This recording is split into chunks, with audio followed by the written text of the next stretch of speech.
मैं हूं चौधरी मोहम्मद इकराम जफर। चौधरी कुश्ती चैनल पर सब दोस्तों को खुशामदीद।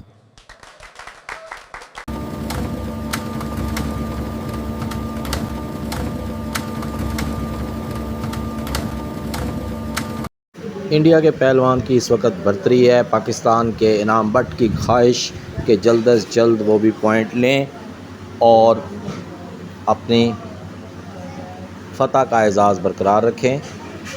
बहुत शानदार मुकाबला, पाकिस्तान बामुकाबला इंडिया। इंडिया 2 पाकिस्तान 1। दोनों हरीफ ममालिक के पहलवान अपने मुल्क के परचम को बुलंद करने की कोशिश में। ये आपको बताते चलें कि आखिरी 30 सेकंड का ये मुकाबला।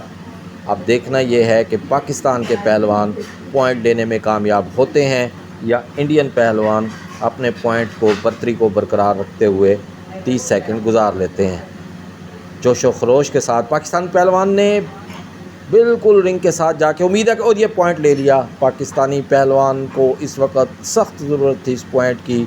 इस पॉइंट के साथ पाकिस्तान 2 भारत 2।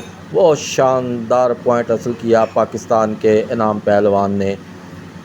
दोस्तों, आखिरी लम्हात में इस तरह भी पांसे पलट जाते हैं और ये पाकिस्तानी पहलवान ने कहा कि फाउल किया है और ये पकड़ी टागर बिठाया नीचे और इस तरह के पॉइंट पाकिस्तान ने हासिल किया और आखिरी 30 सेकंड में पाकिस्तान के पहलवान ने मुकाबला जीत लिया। इससे पहले इंडियन पहलवान को 1 पॉइंट की लीड थी, लेकिन पाकिस्तानी पहलवान ने आखिरी 30 सेकंड में 2 पॉइंट मज़ीद हासिल करके पाकिस्तान 3 इंडिया 2 और यूँ ये मुकाबला पाकिस्तानी पहलवान ने जीत लिया है। चैनल चौधरी कुश्ती चैनल। अगर आपको हमारी वीडियोस पसंद आती हैं तो चैनल को लाइक, शेयर और सब्सक्राइब कीजिए। शुक्रिया।